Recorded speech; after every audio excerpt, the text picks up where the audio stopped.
Mayor Giuliani was reported that he was COVID negative while in Michigan, and no one in Michigan is being considered for contact tracing, according to CDC guidelines. Staying in Michigan, we're learning that in the first 5 days of December alone, our state saw more than 34,000 new cases of COVID-19. Today, the state is on track to surpass 400,000 total cases. We're expecting to learn those numbers later this afternoon. And just into our newsroom, Governor Gretchen Whitmer plans to address the public today on the state's continued efforts to slow the spread of COVID-19 in our state. She's expected to speak alongside Chief Medical Executive Janae Calhoun and NDHSS Director Robert Gordon. That's happening at 2:30. You can watch it live right here on the air on News Channel 3 and also streaming on our website. Latest data shows there are more than 10,000 COVID-19 cases in Kalamazoo County alone. Kalamazoo County Health Officer We might put that on, guys. We might. I don't like the governor, but still.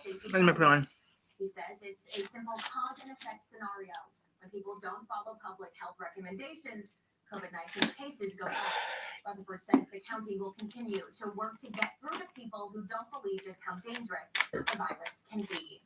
Meanwhile, across the pond, the first batch of coronavirus vaccines started reaching hospitals in the United Kingdom over the weekend, and people could start getting the shot as early as tomorrow. Now, remember, last week, the UK became the first country in the West to approve a COVID-19 vaccine for public use. Around 800,000 doses Can't believe the to be ready to be. Who knows, babe? Maybe tomorrow we'll have it. Vaccinating the country's population of 67 million will, of course, pose logistical challenges, one of which is keeping those doses properly frozen. Now, during a news conference last week, Governor Gretchen Whitmer and Dr. Janae Calhoun told our state there are over 60 hospitals in Michigan with those ultra-cold freezers that are needed to store the Pfizer vaccine, and there are over 100 hospitals that will be able to store and distribute the Moderna vaccine. To learn more about the shot distribution process in our state, you can look for this article. It's on our website right now. All right, let's take a live look now over downtown Kalamazoo. A little bit of a cloudy start to our Monday. Meteorologist Jeff Porter is back in action with us, which is giving us a little bit of sunlight on this cloudy day. And Jeff, today is likely going to be our coldest day of the week. You're so nice to me. Good afternoon, Kate. Great to see you. And yeah, a little sun right now squeaking out over Ronson Park. And we've got a little bit more of it for you right now, thanks to our camera network, our Horizon Broadband camera network. This is Marshall. We've got a few shadows here, Michigan Avenue. Let's paint a picture of your afternoon and, most importantly, your evening drive. Yes, this is the coldest one of the week, 35 at 2, 34 at 5. Now, if you're east of US 131, slightly better chances to be seeing some baby blues. As far as looking specifically at your evening commute, down to 34 at 6, 33 at 7. There's your 32 at both 8 and also 9. Okay, how about clouds? Yep, we've got them everywhere. There's a little bit of a sucker hole moving across Kalamazoo County. What we mean by that is a little area of clearing. And right now it is 33 in Kalamazoo and Battle Creek and Allegan. Let's lop one off in Grand Rapids at 32. Tomorrow morning, waking up in the upper 20s alongside cloudy skies. I'll tell you what, 50s are coming to West Michigan. Kate, we're going to tell you when at 12:20. Sounds good, Jeff. Thank you. Well, new this year, President-elect Joe Biden is giving Governor Gretchen Whitmer a role in his inauguration on January 20th. Whitmer is being named a co-chair for Biden's inauguration, along with 5 other Democratic elected officials who served as advisors in this campaign. Whitmer was in consideration to be Biden's running mate, and she promoted his bid for the presidency as Democrats sought to flip the battleground state. Well, meanwhile, both the Trump and Biden administrations are working to begin vaccine distribution. The FDA could give emergency use approval for the first vaccines as early as this week.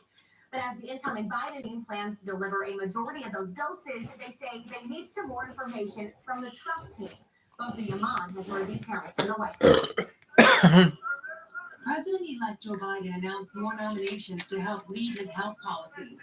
The nominees include California Attorney General Javier Becerra to be the Health and Human Services Secretary, Dr. Vivek Murthy to once again be the U.S. Surgeon General, and Dr. Walensky to head up the Centers for Disease Control. How many doses will be available to us from each of the companies and by when? The president-elect's Coronavirus Advisory Board says the Trump administration has yet to share plans for distributing COVID-19 vaccines. We want to be preventing deaths and we want to be preventing transmission. And you can't really make a plan for that if you don't know what tools you're working with. Dr. Monsef Slaoui heads up Operation Warp Speed, the program to develop, produce, and distribute coronavirus vaccines. He says he plans to meet with the Biden team this week. Every dose we make, we are prepared to ship. But, as always, early in manufacturing, there may be challenges. President Trump's personal attorney, Rudy Giuliani, is undergoing treatment for the coronavirus. This comes as the president is preparing to hold a COVID vaccine summit at the White House tomorrow, ahead of the potential FDA vaccine approval this week. If the vaccine is approved on the 10th or on the 11th, the minute it's approved, the shipments will start. On Capitol Hill, lawmakers continue to work on an emergency coronavirus relief. We know what will happen at the end of the month if we don't get the proposal. 12 million Americans are set to lose